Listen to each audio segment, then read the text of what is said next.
You know what? Just put the cards up. Let's just get this over with. I really don't feel like... No, don't bother putting up the dog. She doesn't need to be here. No. Thanks.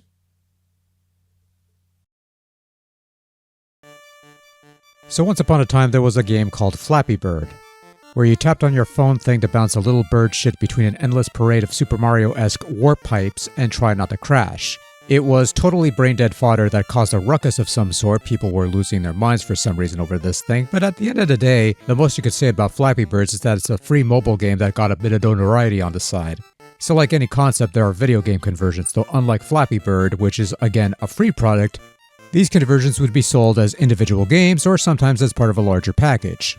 Sold as in, you actually have to pay money to play this shit.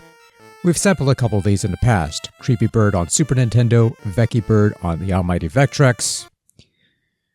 And now we have Flap Ninja, a 2024 Atari 2600 homebrew from Kiki 2600 Games. That's quite a mouthful.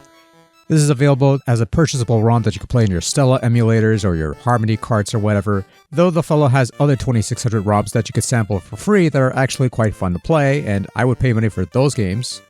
But no, this pile of shit is what this fucking dingleberry decided was worth a couple bucks. Well, joke's on me, I suppose, because here we are. Anyway, you've seen this type of game before. You push the button to bounce the ninja higher and keep them from crashing into obstacles.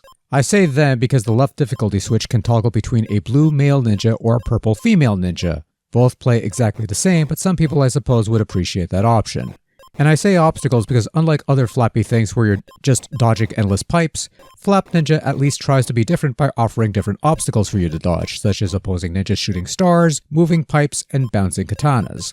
There's also a segment where you have to grab a key to pass a door or else you die, and oh by the way, you have 1 life and 2 continues, which is more than I would expect from this sort of fare.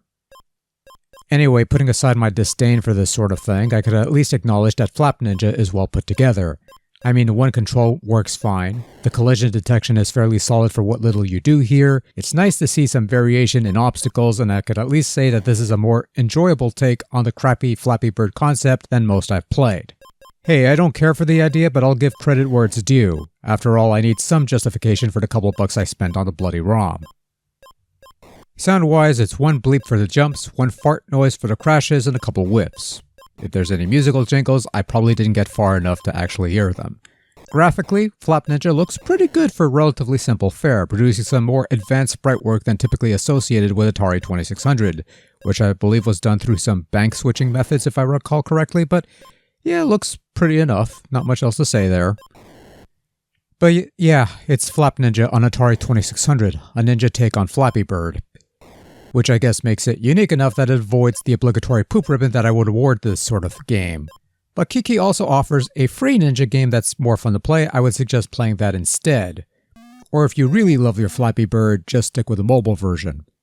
It's free, easier to get, and on a platform more suited for this kind of brain-dead fare, or the mentally deficient portion of the gaming community. Or humanity, or sentient life in general.